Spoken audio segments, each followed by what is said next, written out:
Welcome to everyone. তো যারা যারা 2027 এর নার্সিং এক্সামের জন্য প্রিপেয়ার হতে চাইছো তারা এখন থেকে পড়াশোনা স্টার্ট করে দাও। তা না হলে তোমাদের লাস্ট মুহূর্তে না হবে সিলেবাস কমপ্লিট আর না হবে ভালো করে রিভিশন। সেই জন্যই এখন থেকে পড়াশোনা স্টার্ট করে দাও, যেমন তোমরা অনলি একটা চান্সেই এএনএমজিএম এর এক্সাম ক্লিয়ার করে দাও। ঠিক। আর বলে রাখি যে এই যে চ্যানেল, এখানে তোমরা ফিজিক্যাল সায়েন্সের ডিটেলস থিওরি এবং তার সাথে সাথে কোশ্চেন অ্যান্সার দুটোই তোমরা পেয়ে যাবে। তাহলে ফিজিক্যাল সায়েন্সে যেটা 25 মার্কস যেটা থাকে সেটা কিন্তু ডিটেলস তোমরা এখানে পেয়ে যাবে। ঠিক আছে, তো চলো এরপর আমরা টপিকে আসি। আজকে একটা টপিককে স্টার্ট করা যাক। ঠিক, তাহলে টপিকটা হচ্ছে তোমাদের রেস্ট অ্যান্ড মোশন, যেটাকে বলা হয় স্থিতি এবং গতি। এটা হচ্ছে তোমাদের ক্লাস 9 বইয়ে পেয়ে যাবে, সেটাকে আমি ডিটেলস এখানে ডিসকাস করে দেবো। ঠিক। আচ্ছা, প্রথমে তোমাদেরকে জানতে হবে স্যার রেস্ট মানে কি। রেস্ট মানে কি? তুমি এখন বসে আছো, তুমি বসে বসে ভিডিওটা দেখছো, আই হোপ চলতে চলতে তো আর দেখবে না, বসে বসেই দেখছো। তাহলে তুমি আছো এখন রেস্টে, কারেক্ট? এটা কি ঠিক? না স্যার। কেন? হ্যাঁ, তুমি রেস্টে আছো এটা ঠিক। এরপর তোমাকে যদি আমি অবজার্ভ করি পৃথিবীর বাইরে থেকে, তাহলে আমি কি দেখব? না, আমি দেখবো পৃথিবী ঘুরছে। পৃথিবী ঘুরছে এরকম ভাবে, তাহলে পৃথিবী ঘুরলে তুমিও ঘুরবে। তাহলে তুমি কি রিয়েলি রেস্টে আছো? যেটা আমরা দেখি সেটা কখনো কখনো সত্যি হয়ও না, তাই না? তাহলে তুমি যে রেস্ট, সেটা তোমার রেসপেক্টে তুমি রেস্ট, বাট আমার রেসপেক্ট, আমি এখন কোথায় আছি? আমি আছি এখন পৃথিবীর বাইরে। তাহলে পৃথিবী রোটেশন করছে, তাহলে তুমিও রোটেশন করবে। তার মানে তোমার পজিশনটা রেস্ট নয়। ঠিক। তাহলে তোমার রেসপেক্টে তুমি রেস্ট, বাট আমার রেসপেক্টে তুমি কিন্তু রেস্টে নও। তার মানে কি স্যার, এটা কি দাঁড়ালো? তার মানে এটা দাঁড়াচ্ছে যে কোনো একটা অবজেক্টকে পারফেক্টলি রেস্ট কিংবা পারফেক্টলি মোশন সেটা বলা যাবে না, সেটা কোনো মতেই বলা যাবে না। সেখানে একটা জিনিসকে উল্লেখ করতে হবে যে স্যার কে দেখছে। যদি তুমি নিজেকেই দেখো, যেমন আমি নিজেকে দেখছি, আমি রেস্টে আছি অবভিয়াসলি। এরপর তুমি ধরো চলে গেছো পৃথিবীর বাইরে, তুমি আমাকে দেখছো, অবভিয়াসলি দেখতে পাবে না, ইমাজিন করতে পারবে আর্থ রোটেশন করছে, আমিও রোটেশন করব, তাহলে আমি কি রেস্টে আছি? না স্যার, আমি রেস্টে নেই। তার মানে অবজারভার, এই টার্মটাকে মনে রাখবে, অবজারভার, অবজারভার যেটা দর্শক, তার উপরে ডিপেন্ড করবে যে কোনো একটা অবজেক্ট রেস্টে আছে নাকি কোনো একটা অবজেক্ট মোশনে আছে। বোঝা গেল? তাহলে rest and motion depends on observer. Rest and motion depends on observer. কার উপরে নির্ভর করে? না যে দেখছে তার উপরে নির্ভর করে যে ওই বস্তুটা রেস্টে থাকবে নাকি ওই বস্তুটা মোশনে থাকবে। ঠিক, মানে স্থির থাকবে, স্থিতি না গতিতে থাকবে। বোঝা গেছে? ক্লিয়ার?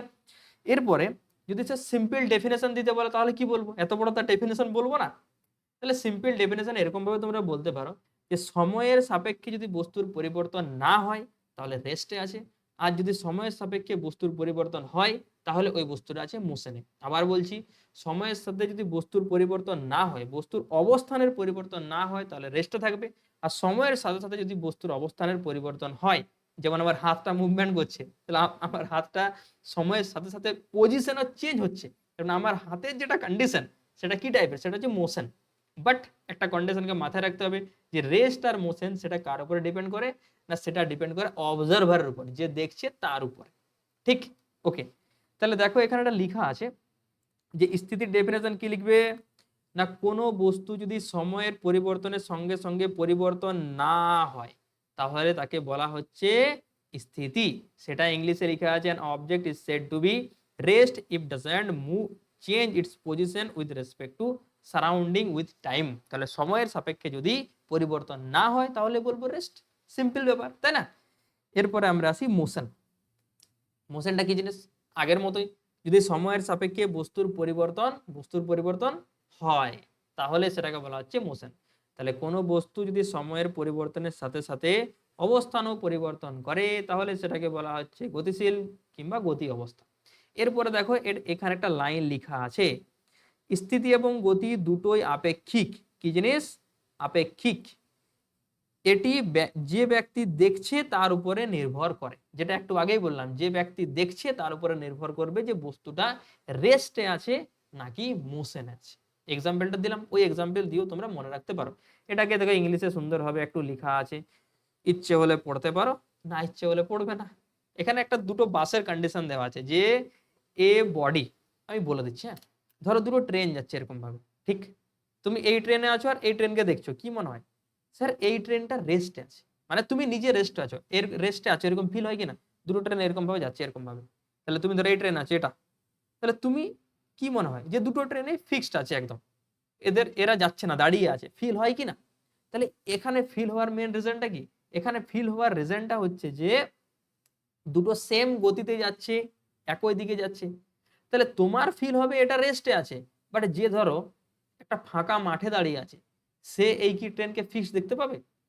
কি বোঝা যাচ্ছে না? লেট মি এক্সপ্লেন, ভালো করে এক্সপ্লেন করে দিচ্ছি। হ্যাঁ, দেখো, ধরো দুটো ট্রেন আছে, এখানে একটা ট্রেন আছে আর এখানে একটা ট্রেন আছে এরকম ভাবে, ঠিক আছে? ধরো দুটো ট্রেনেই যাচ্ছে, এটাও 20 কিলোমিটার/আওয়ার স্পিডে আর এটাও যাচ্ছে 20 কিলোমিটার/আওয়ার স্পিডে। আর আরেকজন ব্যক্তি ধরো ফাঁকা গ্রাউন্ডে দাঁড়িয়ে আছে, এখানে সুন্দরভাবে ফাঁকা গ্রাউন্ডে দাঁড়িয়ে আছে, ঠিক আছে? ওকে, এটাকে নাম দিয়ে দিলাম এ, এটাকে নাম দিয়ে দিচ্ছি বি, এটাকে নাম দিয়ে দিচ্ছি সি। ওকে, তাহলে যদি বলা হয় তোমাকে স্পিড, স্পিড কার স্পিড? অফ ট্রেন এ যখন দেখছে B with respect to B, এটাই কি লেখা যায় না ভিএ মাইনাস ভিবি। আমার ছবিটা কেমন হয়ে যাচ্ছে, যাই হোক ছবিটার দিকে লক্ষ্য করো না, জাস্ট তুমি যেটা লিখছে সেটার দিকে লক্ষ্য করো। তাহলে ভিএ মাইনাস ভিবি, এটা হচ্ছে ভিএ মাইনাস ভিবি, ভিএ হচ্ছে 20, ভিবি হচ্ছে 20, তাহলে চলে এলো 0। তাহলে যখন দুটো ট্রেন এরকম ভাবে প্যারালাল যায়, এরকম ভাবে প্যারালাল, তখন আমাদের কি মনে একটা রেস্টে আছে, তার মানে এর ভেলোসিটি হয়ে গেল 0, মানে স্পিড হয়ে গেল 0। এরপর তুমি ধরো এখানে দাঁড়িয়ে আছো আর এই ট্রেনটাকে দেখছো, তুমি এখানে দাঁড়িয়ে আছো এই ট্রেনটাকে দেখছো, তাহলে এটা কি আদৌ স্থির দেখতে পাবে? ফাঁকা মাঠে ধর একটা দাঁড়িয়ে আছে আরেকজন ব্যক্তি, তাহলে কি এই ট্রেনটাকে রেস্টও দেখতে পাবে না? তার মানে একটা অবজেক্ট রেস্টও থাকতে পারে, মোশনও থাকতে পারে, সেটা কার উপরে ডিপেন্ড করবে? সেটা ডিপেন্ড করবে যে দেখছে তার উপরে, যে দেখছে তার উপরে। তাহলে এত কিছু মাথায় রাখার কিচ্ছু প্রয়োজন নেই, তোমরা মাথায় রাখবে রেস্ট কি জিনিস। রেস্ট মানে হচ্ছে সময়ের সাপেক্ষে যদি বস্তুর পরিবর্তন না হয় তাহলে রেস্ট। গতি কি জিনিস? যদি সময়ের সাপেক্ষে বস্তুর অবস্থানের পরিবর্তন হয় তাহলে হচ্ছে গতি। আরেকটা টার্ম মাথায় রাখবে যে দুটোই হচ্ছে আপেক্ষিক। আপেক্ষিক মানে যে দেখছে তার উপরে ডিপেন্ড করবে, যে দেখছে তার উপরে ডিপেন্ড করবে, বাস। আর এত কিছু মাথায় রাখার কিচ্ছু প্রয়োজন নেই, ঠিক আছে? তাহলে রেস্ট মোশন বোঝা গেছে। এরপরে আসি দূরত্ব এবং সরণ। Most most most vital topic হচ্ছে এটা, দূরত্ব এবং সরণ। তুমি প্রিভিয়াস ইয়ারের কোশ্চেন দেখবে, এখান থেকে দূরত্ব এবং সরণ থেকে প্রতি বছরের কোশ্চেন আসে, ঠিক আছে? তাহলে প্রথমে দেখতে হবে স্যার দূরত্ব। দূরত্ব মানে কি? ডিস্টেন্স। তাহলে ডিস্টেন্স মানে হচ্ছে তুমি যে ডিস্টেন্স যাবে সেটাই হচ্ছে ডিস্টেন্স। সিম্পল ব্যাপার। ধরো তুমি তোমার বাড়ি থেকে তোমার কলেজের ডিস্টেন্সটা হচ্ছে 30 কিলোমিটার। তাহলে তুমি তোমার বাড়ি থেকে কলেজ গেলে 30, কলেজ থেকে আবার বাড়িতে ফিরে এলে এটাও 30। তাহলে টোটাল ডিস্টেন্স কত হবে? টোটাল ডিস্টেন্সকে যোগ করবে। তাহলে ডিস্টেন্স যখনই বলবে সেটাকে সবসময় যোগ করবে, ঠিক আছে? তাহলে যেটা যোগ করে ফাইনাল রেজাল্ট পাবে সেটা হচ্ছে তোমার ডিস্টেন্স। এরপরে এই যে ডিস্টেন্স কোয়ান্টিটি, সেটা হচ্ছে একটা স্কেলার কোয়ান্টিটি। কি কোয়ান্টিটি স্যার? কি কোয়ান্টিটি? না স্কেলার। স্কেলার মানে কি স্যার? না স্কেলার আমি পড়িয়েছি, একটা ওয়ান শট লেকচার বানানো আছে, যেটা হচ্ছে তোমার ইউনিট এবং মেজারমেন্ট, ইউনিট এন্ড মেজারমেন্ট, একক এবং মাত্রার একটা ওয়ান শট লেকচার বানানো আছে, সেটা তুমি দেখতে পারো।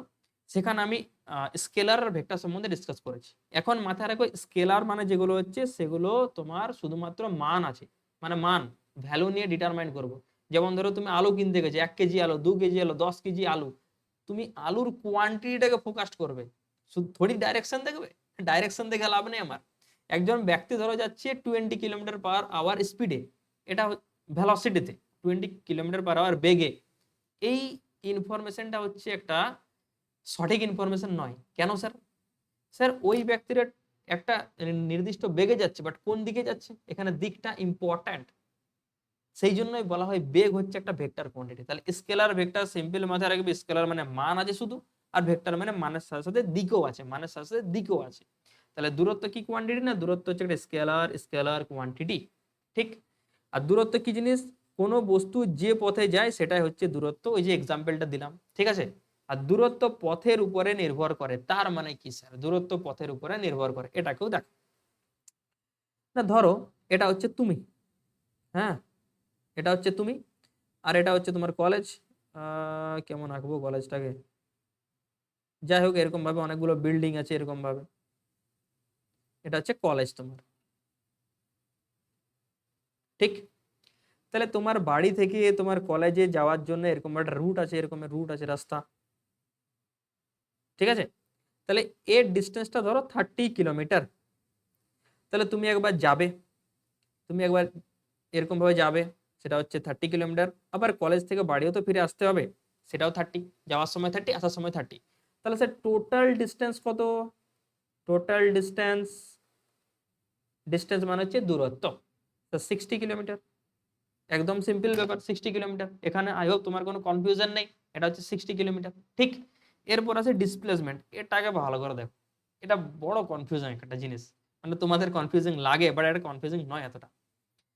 স্যার প্রথমেই জানবে ডিসপ্লেসমেন্টটা কি রাশি, স্কেলার না ভেক্টর? না স্যার এটা ভেক্টর রাশি, এটা হচ্ছে একটা ভেক্টর কোয়ান্টিটি। কি কোয়ান্টিটি? কি কোয়ান্টিটি না ভেক্টর কোয়ান্টিটি লেখা আছে। Okay sir. আচ্ছা, ডিসপ্লেসমেন্টের ভ্যালু আমরা কি করে বার করব বলছি।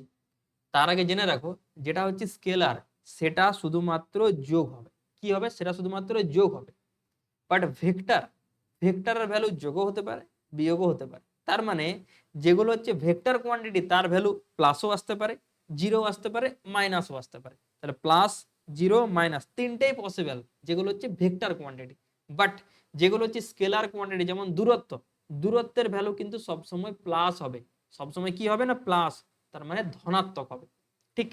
সেটাই লেখা আছে যে যেগুলো ভেক্টর রাশি, যেমন সরণ হচ্ছে একটা ভেক্টর রাশি, এর ভ্যালু প্লাসও আসতে পারে, মাইনাসও আসতে পারে, জিরো আসতে পারে। প্লাসও পসিবল, মাইনাসও পসিবল, আর জিরো পসিবল। বাট দূরত্ব কি হবে? দূরত্ব কি হবে? শুধুমাত্র প্লাস। ওকে, ঠিক আছে স্যার। আর এটা হচ্ছে দূরত্ব এবং সরণের মধ্যে রিলেশন, যে দূরত্ব is greater than equal to সরণ। তার মানে কি? তার মানে হচ্ছে দূরত্বের ভ্যালু বড় হবে, না হলে সমান হবে সরণের।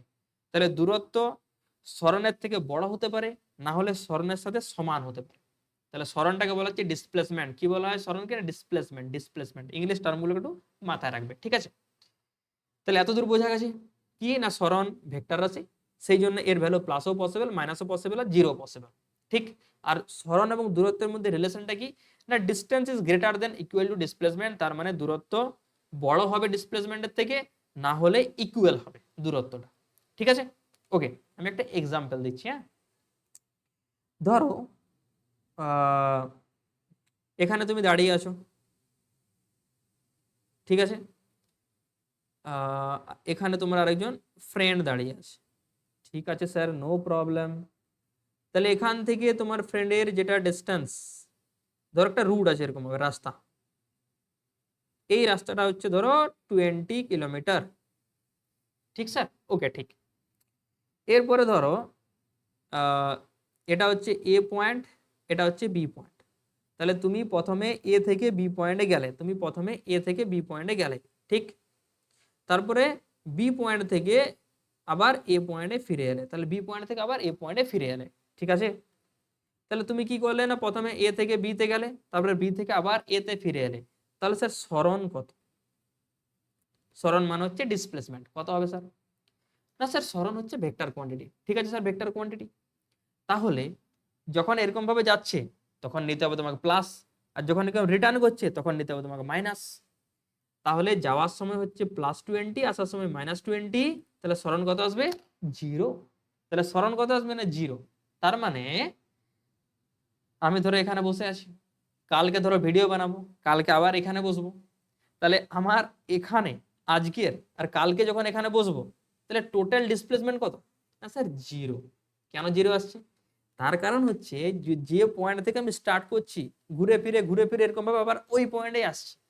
তাহলে যদি এরকম কন্ডিশন হয়, তাহলে ডিসপ্লেসমেন্ট কত আসবে? Displacement will be zero.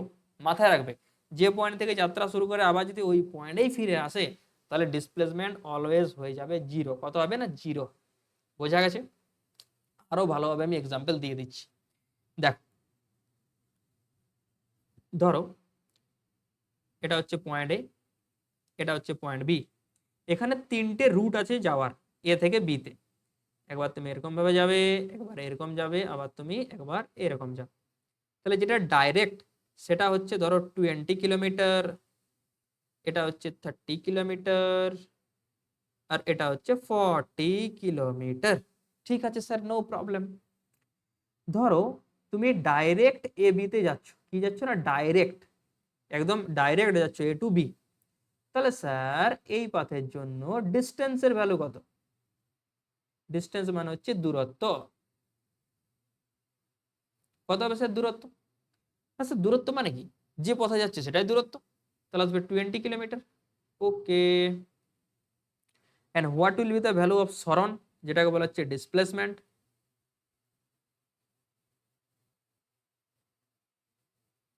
কত আসবে? না স্যার ডিসপ্লেসমেন্ট কি করে বার করতে হয় সেটাকে আগে বুঝো। ডিসপ্লেসমেন্ট বার করার জন্য তুমি দেখবে কোন জায়গা থেকে স্টার্ট করছে আর কোথায় শেষ করছে, তাহলে ইনিশিয়াল পয়েন্ট আর ফাইনাল পয়েন্ট দেখবে, আর ইনিশিয়াল আর ফাইনাল পয়েন্টকে একদম স্ট্রেট জুড়ে দেবে, সেটাই হয়ে যাবে ডিসপ্লেসমেন্ট। ঠিক, ঠিক আছে স্যার। তাহলে স্যার এটা হচ্ছে ইনিশিয়াল পয়েন্ট, কোনটা ইনিশিয়াল পয়েন্ট? না স্যার এ হচ্ছে ইনিশিয়াল পয়েন্ট আর বি হচ্ছে ফাইনাল পয়েন্ট। তাহলে এ আর বি কে আমি যদি একদম স্ট্রেট ভাবে জুড়ে দিই সেটাই হয়ে যাবে ডিসপ্লেসমেন্ট। কি করে ডিসপ্লেসমেন্টকে বার করতে হয় ভাবো, ইনিশিয়াল পয়েন্ট ফাইনাল পয়েন্ট, এই ইনিশিয়াল পয়েন্ট ফাইনাল পয়েন্টকে জুড়ে দাও, তুমি পেয়ে যাবে ডিসপ্লেসমেন্ট। ঠিক, তাহলে ইনিশিয়াল পয়েন্ট আর ফাইনাল পয়েন্টকে তুমি স্ট্রেট ভাবে জুড়ে দিচ্ছি, সেটাই হয়ে যাবে ডিসপ্লেসমেন্ট অথবা সরণ। তাহলে কত আসবে স্যার? স্যার স্ট্রেট ডিস্টেন্স 20, তার মানে আসছে 20 কিলোমিটার। ওকে, এরপরে আমরা পাথটাকে চেঞ্জ করছি, ধরো এটা হচ্ছে এ সি বি পাথ, তাহলে for path A C B, তাহলে এ সি বি পাথের জন্য ডিস্টেন্স কত হবে স্যার? আর ডিসপ্লেসমেন্ট তার মানে সরণ কত আসবে বলো? ডিস্টেন্স মানে যে পাথে যাচ্ছে সেটাই ডিস্টেন্স, তাহলে এসিবি পাথের জন্য হচ্ছে 30 কিলোমিটার। আর ডিসপ্লেসমেন্ট কত? ইন্টারেস্টিং স্যার, এসিবি পাথ, তাহলে হচ্ছে তোমার এই পাথটা কোনটা কোনটা কোনটা কোনটা, এটা এসিবি, এসিবি, তাহলে এই পাথের জন্য সরণ কত? না স্যার সরণ কি করে বার করতে হয়, ইনিশিয়াল পয়েন্ট ফাইনাল পয়েন্ট দেখবে। ঠিক আছে, ইনিশিয়াল হচ্ছে এ, ফাইনাল হচ্ছে বি, এরপর ইনিশিয়াল আর ফাইনালকে জুড়ে দাও, তাহলে ইনিশিয়াল আর যদি ফাইনালকে আমি জুড়ে দিই তাহলে কোনটা দাঁড়াচ্ছে? তাহলে এটাই দাঁড়াচ্ছে না, রাইট? তাহলে ইনিশিয়াল আর ফাইনালকে জুড়ে দিলে স্ট্রেট লাইনটাই দাঁড়াচ্ছে, আর স্ট্রেট লাইনটা কত আছে স্যার? 20, দ্যাট মিনস সরণ উইল বি 20 কিলোমিটার। বোঝা গেল? ঠিক, এরপর আমি পাথটাকে চেঞ্জ করছি, এডিসি এডিবি পাথ করছি, হ্যাঁ, তাহলে ফর পাথ এডিবি, এডিবি, তাহলে দূরত্ব, দূরত্ব মানে হচ্ছে, আরে বাবা, দূরত্ব, এটা হচ্ছে সরণ, তার মানে হচ্ছে ডিসপ্লেসমেন্ট। দূরত্ব কত হবে স্যার? না দূরত্ব মানে যে সিম্পল 40 দেওয়া আছে, তাহলে 40 হবে। আর সরণ কত? Simple case, initial point final point, এখানেও এ আর বি ইনিশিয়াল পয়েন্ট, এ হচ্ছে ইনিশিয়াল বি হচ্ছে ফাইনাল, তাহলে স্ট্রেট লাইনটা কত? না স্ট্রেট লাইনটা হচ্ছে 20, দ্যাট মিনস এখানেও চলে আসবে 20 কিলোমিটার।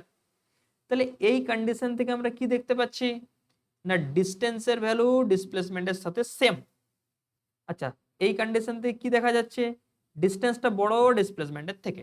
ওকে স্যার, এই কন্ডিশনেও ডিস্টেন্সটা বড় ডিসপ্লেসমেন্টের থেকে, তাহলে একটা জিনিস কনফার্ম যে স্যার দূরত্ব হয় সরণের থেকে বড় হবে, না হলে হয়ে যাবে ইকুয়াল। তাহলে ডিস্টেন্স, তাহলে ডিস্টেন্সটা কি হবে না, ডিস্টেন্সের ভ্যালু হয় গ্রেটার দেন না হলে ইকুয়াল হয়ে যাবে ডিসপ্লেসমেন্টের থেকে। বোঝা গেল কিনা বলো, বোঝা গেল কিনা বলো? I hope you have understood because you are a intelligent. সবাই নিজেকে ভাবতে হয় ইন্টেলিজেন্ট, তাহলেই নিজেকে ইমপ্রুভ করার জন্য টেন্ডেন্সি আসে। যদি নিজেই ভাবে নেই আমি তো ইন্টেলিজেন্ট নই, আমি তো পারবো না, তাহলে কি করে পারবে আর, তাই না? চল যাই, দেখো এই যে রিলেশনটা লিখলাম এটা একটু আগে এখানে বললাম, কোনটা? এটা, ওটাই প্রুফ করে দিলাম with the help of mathematics, তাই না? চল যাই হোক, তাহলে বোঝা গেছে ডিস্টেন্স কি জিনিস, ডিসপ্লেসমেন্ট কি জিনিস, কি করে বার করতে হয় ডিস্টেন্স ডিসপ্লেসমেন্ট। আচ্ছা আমি আর একটা কোশ্চেন দিচ্ছি, স্যার যদি পাথটা এরকম হয় A C B D A, তার মানে পাথটা কিরকম? তার মানে পাথটা হচ্ছে এখান থেকে স্টার্ট করে এরকম এরকম এরকম ভাবে গিয়ে বিতে গেলে, বিতে গিয়ে পরে এরকম ভাবে আবার এতে ফিরে এলে, তাহলে ডিস্টেন্স কত? না এই পাথের জন্য তোমার হয়ে যাবে ডিস্টেন্স, ডিস্টেন্স মানে কত sir 30 plus 40, it will be 70 kilometre. Okay sir, and what will be the displacement মানে হচ্ছে সরণ, বলো। for this particular case a is the initial point, okay sir, also a is the final point, okay sir। তাহলে যেটা initial সেটাই final, যেটা initial সেটাই final. যদি এরকম কন্ডিশন থাকে তাহলে what will be the value of displacement, tell me what will be the value of displacement. না স্যার জিরো, তাই না, জিরো, ঠিক। তাহলে বোঝা গেছে what is the main difference between distance and displacement. এটা হচ্ছে most important topic, previous year এখান থেকে দেখে নাও। প্রতি বছর এখান থেকে একটা না একটা কোশ্চেন দিয়ে দেয়, এই বছর মেবি দেয়নি, আই হোপ যতদূর আমার মনে পড়ছে, হতেও পারে। বাট এই বছরটা যদি বাদ দিয়ে যদি অন্য বছরগুলো দেখো তাহলে প্রতি বছর এখান থেকে ডিফারেন্ট ডিফারেন্ট টাইপের কিন্তু কোশ্চেন এসে থাকে। তাহলে তার মধ্যেই একটা কোশ্চেন হচ্ছে এটা, এটাকে করো। কি বলেছে sir, according to the question একজন ব্যক্তি কোনো বাগানের চারদিকে ঘুরে 400 পথ অতিক্রম করে আবার আগের স্থানে ফিরে এলে ব্যক্তির মোট দূরত্ব কত। এটা চোখ বন্ধ করে অ্যান্সার করা যাবে, যে কনসেপ্টটা বললাম যদি তোমরা বুঝতে পেরেছো তাহলে। একজন ব্যক্তি কোনো বাগানের চারদিকে 400 মিটার পথ অতিক্রম করে আবার আবার আবার আগের অবস্থান মানে যেখান থেকে স্টার্ট করলো সেখানেই ঘুরে আসছে, that means what will be the value of your displacement, zero, right. Next next কি বলেছেন, একটি কণা 7 মিটার ব্যাসার্ধের বৃত্তাকার পথে এক প্রান্ত থেকে অপর প্রান্তে গেল, সরণ কত। একদম এটাকে স্টার মার্ক দিয়ে রাখো কোশ্চেনটাকে, একদম মোস্ট ইম্পর্টেন্ট কোশ্চেন এটা। কি বলেছে দেখো, যে একটি কণা 7 মিটার ব্যাসার্ধের অর্ধবৃত্তাকার পথে, তাহলে স্যার যদি বৃত্তাকার হয় তাহলে ফুল হয়ে যাবে এরকম এরকম, তাই না। আর অর্ধবৃত্তাকার হলে স্যার এরকম হবে। আরে বাবা, চাঁদ হয়ে গেল চাঁদ। হুম, এবার ঠিক আছে, ঠিক এটা হচ্ছে অর্ধবৃত্তাকার। তাহলে এই অর্ধবৃত্তাকার পথের এক প্রান্ত থেকে অপর প্রান্ত মানেটা কি, মানেটা হচ্ছে যে এখান থেকে স্টার্ট করলো এ পথে আর এইরকম ভাবে ট্রাভেল করে সাপোজ বি পয়েন্টে গেল, তাহলে তোমাকে বার করতে হবে সেট সরণের ভ্যালু কত। কি করে বার করবে, কি করে বার করবে, আচ্ছা সরণ বার করতে হয়, বার করার জন্য প্রথমে দেখতে হবে ইনিশিয়াল পয়েন্ট, তারপরে ফাইনাল পয়েন্ট, তারপরে জুড়ে দেবো, হয়ে যাবে সরণ। তাহলে স্যার কোনটা ইনিশিয়াল পয়েন্ট, না স্যার এ হচ্ছে ইনিশিয়াল পয়েন্ট, ঠিক আছে, বি হচ্ছে ফাইনাল পয়েন্ট, ঠিক আছে, আর এই যে ডটেড লাইন সেটা হচ্ছে তোমার এক্সাক্ট ডিস্টেন্স, একদম ডাইরেক্ট ডিস্টেন্স। তাহলে এই ডাইরেক্ট ডিস্টেন্সটাকে বলবো displacement, okay sir. But direct ডিস্টেন্সটা কত, তার জন্য দেখো একটা ইনফরমেশন দেওয়া আছে যে 7 মিটার ব্যাসার্ধ, ব্যাসার্ধ 7 মিটার মানে কি এখান থেকে এখানে ডিস্টেন্সটা হচ্ছে 7, তাহলে এখান থেকে এটারও ডিস্টেন্স হয়ে যাবে 7, ব্যাসার্ধ তো তাই বলে, তাহলে এটা একটা সার্কেলের ডায়ামিটার হয়ে গেল। তাহলে টোটাল কত হবে না 7 + 7 = 14, 14 means option B is your correct answer, option B is your correct answer. বোঝা গেছে, ঠিক আছে। নেক্সট, এটাও ইম্পর্টেন্ট কোশ্চেন, এটাকেও তোমরা স্টার মার্ক দিয়ে রাখো। আর বলে রাখি যে যেগুলো আমি করাচ্ছি সেগুলো কপিতে নোট ডাউন করে রাখবে, নয়তো পরে সব ভুলে যাবে, একদম খিচুড়ি ঘাটা হয়ে যাবে, কিছু মনে থাকবে না। সেই জন্যই সিকোয়েন্স ওয়াইজ ভিডিওগুলো বানাবো, সিকোয়েন্স ওয়াইজ তোমরা নোটসগুলোকে কিন্তু লিখে রাখবে, ঠিক। ওকে, নেক্সট স্যার কি বলেছে না একজন ব্যক্তি প্রথমে পূর্ব দিকে 4 কিলোমিটার পথ, তারপরে উত্তর দিকে 3 কিলোমিটার পথ গেল, ঠিক আছে স্যার, তাহলে ব্যক্তির দূরত্ব এবং সরণ কত। Interesting question. তাহলে sir according to the question this person travels first at 4 kilometre distance in east, that means পূর্ব দিকে। তারপরে বলেছে স্যার এরকম ভাবে ওর ইচ্ছে হলো উত্তর দিকে ঘুরে যাবে, তাহলে 3 কিলোমিটার এরকম ভাবে উত্তর দিকে ঘুরে গেল। তাহলে সিম্পল ব্যাপার স্যার ডিস্টেন্সের ভ্যালু কত, what is the value of distance. Distance কি করে বার করতে হয়, না we know that distance is additive quantity, just যোগ করবে ডিস্টেন্স বার হয়ে যাবে। তাহলে তাহলে sir 4 + 3 7 kilometre, okay. Then what will be the value of displacement, মানে হচ্ছে সরণ সরণ সরণ, কি করে বার করবে, না স্যার ইনিশিয়াল পয়েন্ট আর ফাইনাল পয়েন্টকে আমরা জুড়বো কি দ্বারা, একটা স্ট্রেট লাইন দ্বারা জুড়ে দিলাম। এই ডায়াগ্রামটা দেখে কিছু মনে পড়েছে? যারা সায়েন্সের স্টুডেন্ট তাদের তো মনে রাখা উচিত, যারা আর্টসের তাদের একটু হয়তো প্রবলেম হতে পারে। স্যার এটা হচ্ছে একটা সমকোণী ত্রিভুজ, that means right angle triangle. কি করে বুঝলেন স্যার? না, সমকোণী মানে হচ্ছে যদি একটা অ্যাঙ্গেল 90 ডিগ্রি হয়, যদি একটা অ্যাঙ্গেল 90 ডিগ্রি হয় তাহলে সেটাকে বলা হচ্ছে সমকোণী ত্রিভুজ। তাহলে এ বি সি হচ্ছে একটা সমকোণী ত্রিভুজ, that means right angle triangle. তাহলে যেটা 90 ডিগ্রি তার অপোজিট যেটা বাহু, তার অপোজিট যেটা লেন্থ, সেই লেন্থটাকে বলা হয় অতিভুজ। কি বলা হয়? অতিভুজ। মানে কি এটাকে বলা হয়, ইংলিশে বলা হয় হাইপোটেনিয়াস। কি বলা হয়? না হাইপোটেনিয়াস। আচ্ছা স্যার, তাহলে যেটা অতিভুজ হবে না, অতিভুজ মানে এসি, এসি স্কোয়ার, এটা ইজ ইকুয়াল টু হয়ে যায় A B square plus BC square. কি হয় না, A B square plus BC square. এটাকে বলা হয় পাইথাগোরাস থিওরেম। পাইথাগোরাস থিওরেম বলা হয়ে থাকে। তাহলে স্যার আমাদেরকে বার করতে হবে এটা এটা এটা এই যে ডটেড লাইন, স্যার ডটেড লাইনটা কত? না স্যার এসি। তাহলে এসি ইজ ইকুয়াল টু কি লেখা যাবে? Root under A B square plus BC square, that means root under A B A B A B A B A B মানে হচ্ছে 4, তাহলে 4 এর square 16 plus BC square, BC square 3 এর square মানে হচ্ছে 9, তাহলে রুট আন্ডার 25, রুট আন্ডার 25 মানে হচ্ছে 5। তাহলে স্যার কি বলেছে? দূরত্ব, দূরত্ব হচ্ছে 7, 7 মানে এটা হতে পারে, এটা হতে পারে, এটা হবে না, এটা হবে না। 7 আর 5, 7 আর 5 মানে হচ্ছে বি বি। তাহলে option B is your correct answer. Option B is your correct answer. তাহলে বোঝা গেল কিনা বল? Distance and displacement. ঠিক আছে, তাহলে আজকে এত দূরই থাক। এরপরে আমরা কিছু কিছু টপিক, এর মধ্যেই অনেকগুলো টপিক আছে, সেগুলো নিয়ে ডিসকাস করব। তাহলে আজকে এখানেই থাক। আর যদি ভিডিওটা ভালো লাগে তাহলে একটা লাইক, একটা সাবস্ক্রাইব করে দাও। চলো তাহলে এরপর তোমাদের সাথে নেক্সট ভিডিওতে দেখা হচ্ছে। Bye bye, take care.